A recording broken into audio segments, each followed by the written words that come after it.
Welcome to Breakaway Rail Talk, a one-on-one discussion with interesting people from around our industry. Believe it or not, this is our first ever Breakaway segment, and we're having author Jennifer Kelly on. And I'll get into Jennifer's really extraordinary credentials in a second. But first and foremost, thank you for taking the time to watch the Breakaway Rail Talk. It's without Joe this time, so this time the inmates are really running the asylum. Today, like I mentioned, we're excited to introduce our guest, Jennifer Kelly, who wrote books about the first 3 Triple Crown winners, Sir Barton, Gallant Fox, and of course, Omaha. Jen, welcome to the show. Wow, thank you so much. I didn't realize I was the first one in this little breakaway that you guys have started doing. So thank you for the opportunity. You are the first one. We were waiting for just the right guest to for us to reach out to, and it was great that we were able to get together. So thank you. Yeah, awesome.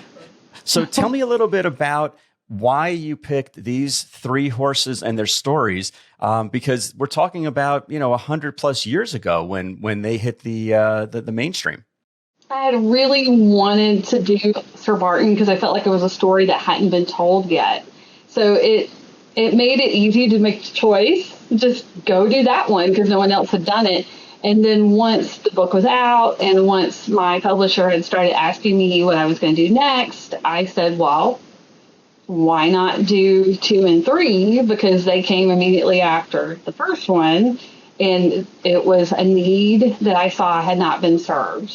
Great. So let's talk about Sir Barton and the making of the Triple Crown. For those of you who don't know, Sir Barton is a fall of 1916, and he was the first Triple Crown winner in, of course, 1919. And the things that I learned about Sir Barton was that, number one, he was kind of a grouch. He was kind of difficult to deal with. And number 2, he had a really interesting story at the end of his 2-year-old year with some blood poisoning where it almost killed him. Can we talk a little bit about his early career? Sir Barton was not a very good racehorse at 2. He didn't win a race, but was second in the Futurity, which was at the time the big juvenile race of the season. And then in October, as he was preparing for his next start, he was on the racetrack working out with his stablemates and got too close to one of his other stablemates, and he got kicked in the stifle by Foreground, who was an older horse. And the stifle, it opened up a cut, and then the cut got septic. And so because it got septic, he ended up with blood poisoning or septicemia and spiked a fever of 105. And without the benefit of antibiotics, came very close to dying. And thankfully, because his trainer, H.G. Bedwell, had grown up with horses and had been a cowboy, essentially, in the West. And when he was a young man, he knew how to treat him and nurse him back to health. But it did keep him from racing the rest of his 2-year-old season. So that's why when he, as a 3-year-old, started in the Derby, he was a maiden. Right. And that blew my mind when I was reading, in your book about the fact that, he was a maiden going into the Kentucky Derby. And not only did he break his maiden in the Kentucky Derby, but it was his first race off that really difficult layoff. I mean, like you said, he almost died. And yet they were able to nurse him back to health and train him and get him ready for the Derby. And that is an amazing miracle work of the trainer. For sure. And it also speaks to Sir Barton's quality as a horse, that you are able to overcome a serious injury like that, a serious illness, not just get back to regular health, but get back to racing shape, in essentially 6 months, 7 months, and then win the Derby. But Bedwell specifically didn't race him again between that and Derby because at the time, Churchill Downs had allowances in the Derby. So if you were a maiden entering the Derby, you got a 10-pound weight break. Wow. Not racing Sir Barton and just prepping him with workouts allowed him to go into the Derby with a 10-pound weight break. So instead of carrying 122 like his stablemate and other horses did, he carried 112. And so that's a significant advantage. So much so that Churchill Downs got rid of it the next year. Wow. Okay. So they really recognized what a tremendous advantage that was giving the maidens. And then, basically with Sir Barton's racing style, he was a gate to wire kind of horse. So the extra 10-pound, handicap must have been huge for him, especially going over 1.25 miles. Yeah, a huge difference. And, not having raced beyond 6 furlongs at that point, to go from 6 to 10 furlongs was quite a jump. And of course, the workouts and whatnot prepared him for that. But the actual racing day is a completely different setup than a workout in the morning. And it was a strategic move on Bedwell's part to not only keep him a maiden, but also to keep him kind of out of everyone's attention, so that when they walked into Churchill Downs, everyone's focus was on his stablemate, Billy Kelly, and not on him, which is where that assumption that Sir Barton was the rabbit comes from. Right. It's like, they only, put this horse in there because, he needs a rabbit to, burn everybody off, and then Billy Kelly will come in at the end. But really, Bedwell was trying to pave the way for Sir Barton to be the most successful he could be. Right. No, it's an amazing bit of strategy, and there were some other tidbits that I thought were really interesting. And then I'm going to ask you for some insight on it. So he won the Derby.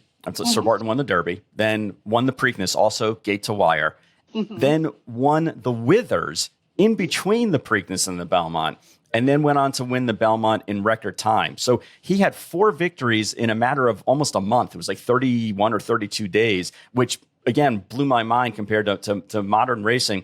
When you were doing your research on Sir Barton, what things stood out to you as far as being extremely fascinating or just mind-blowing based on what modern racing is like? Well, what really got me was the way that I go into it is the assumption that if you win the Derby and you win the Preakness, of course you're going to go to Belmont. Modern racing fans make that assumption. And I realized while doing the research that was not the assumption they were operating on. They were like, oh, he won the Derby. Great. Oh, he won the Preakness. Well, no one else has done that before. Super. And then they weren't looking at it as, oh, we're going to go to New York and go run in the Belmont, because that's not what anyone did at that time. That was something that had only been done the year before anyway. They did go to Belmont so he could run in the Withers, because at the time the Withers was a prominent stakes race. But they had planned on shipping him to Latonia for the Latonia Derby, which was June 6th. They didn't do that because one of his stablemates came back from a trip to Churchill Downs with a cold, which spread to the entire stable. And so Sir Barton couldn't be put on a train and shipped to Latonia, which is, near Cincinnati. And so they're like, well, we're stuck here. The stables in New York really can't, send him somewhere else to race. So here, we'll just run in the Belmont. It's a prominent stakes race. And that's all they were wanting to do, was just win the 3-year-old stakes that everybody valued. And it turns out, now, 104 years later, it's like the thing that everybody wants to do. Right. It's assumed. It's assumed that that's the course. But he really blazed the trail of setting up, the modern day Triple Crown, which is really, really intriguing. He did. And the fact that all of this is really owed to the fact that someone came down with a cold and then gave it to him, it was just so hilarious to me, because I've grown up with the Triple Crown, and this is something you do, and look how many great horses have won it. But the idea that what we center half of our calendar around was owed to the fact that someone had a cold. Right. It's amazing. And now there's so many things that are done because of COVID, and that's why, it's put us on a different trajectory. So sometimes these strange, quirky things like a cold or missing a van or bidding on the wrong horse that, I've heard lots of stories of people that sets things in motion that change the course of our industry. Once again, we're here with Jennifer Kelly, who's the author of 2 books, Sir Barton and the Making of the Triple Crown. And now we're going to talk a little bit about her second book, The Foxes of Bel Air, which talk primarily about Gallant Fox and Omaha, who are a father-son that actually won the second Triple Crown and the third Triple Crown. And again, just an intriguing story. Jen, on those two. Let me know, how did you decide to go into the second and third and make all the connections that you did with Gallant Fox and his son Omaha, which had never been done previously either, that a sire had then sired another Triple Crown winner? Having already done one Triple Crown winner, and then in the process of doing that, realizing that there were other Triple Crown winners that did not have books yet. And it's not just, Gallant Fox and Omaha, it's also Count Fleet and Assault and, I think Seattle Slew now. And it was like, I knew after doing Sir Barton in that transitional decade, the 1920s, you have a lot of changes in racing. Mm-hmm. So by the time you get to 1930, we're entering what we think of as the modern era of horse racing. There's a starting gate. There's this, there's all these technological advancements that are happening.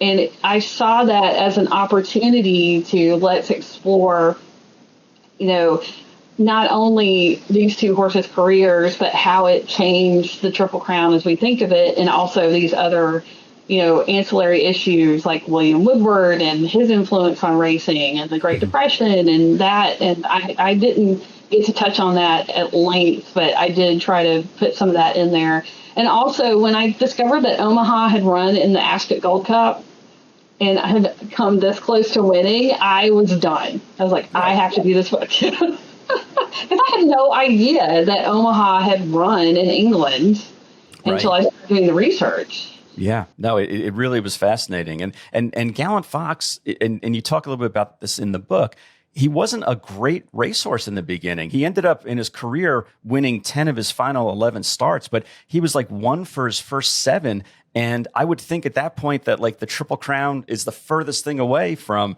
from Sonny Jim Fitzsimmons' mind with the horse. Woodward and Fitzsimmons did not put a ton of emphasis on 2-year-old racing. They ran their horses, if you look at Granville and Fighting Fox and other Bel Air horses, they ran in a lot of the 2-year-old staples because they were really focused on developing the horse. Mm-hmm. So Gallant Fox was allowed to grow into himself through racing. And they were cool. He's like, I'm saving him because William Woodward loved that horse so much that he wouldn't dare risk sending him to England because this was about the time that he started sending horses to England. And he said, oh, no. He knew that Gallant Fox was destined to race and to be a champion. And so he said, I'm going to take it, one day at a time with this horse. I'm going to save him for those, great stakes races at 3. And I'm sure when he started his 3-year-old season, they did not anticipate that he would not be running at 4. They thought, beyond that 2-year-old season. And then once Gallant Fox started really coming into his own, and a lot of it has to do not just with growing up, but also with having Earl Sandy. Because Gallant Fox was the kind of horse that needed someone, an expert pilot, to outsmart him. Right. Mm-hmm. So that he would stay on task. And I thought it was really intriguing that again, Hall of Famer Sonny Jim Fitzsimmons as the trainer, what he would do is he would place other horses around the track so that way Gallant Fox would like chase after them, because otherwise Gallant Fox was just kind of like this big, almost 17-handed goofball, right? Yes, and it's similar with Sir Barton, where these are horses that they know what you're doing. They know you're trying to get them to work out, and they have zero interest in working out. I do not. I am not. I also feel that way. I have zero interest in working out, so I know exactly the way Gallant Fox was feeling. They thrived on the competition, and that's why they needed relays of horses. And the same thing happened with Sir Barton. Same thing happened with Gallant Fox. They knew he was not going to run without a target, so they had to have relays of horses. They might start with one stablemate and then position another stablemate, a quarter of a mile, half a mile down, and like, here's your target. Because Gallant Fox was not a horse that's going to win by 31 lengths. So we look at Secretariat, and it's like, look at this long, picture of how long. That was not Gallant Fox. Gallant Fox would pass horses and almost stop. Right. That's why he needed Earl Sandy, because he was like, oh, I won. I'm good. Right. It's a good thing, because the horse went on to win the Preakness first that year, mm-hmm. then the Derby, and then the Belmont.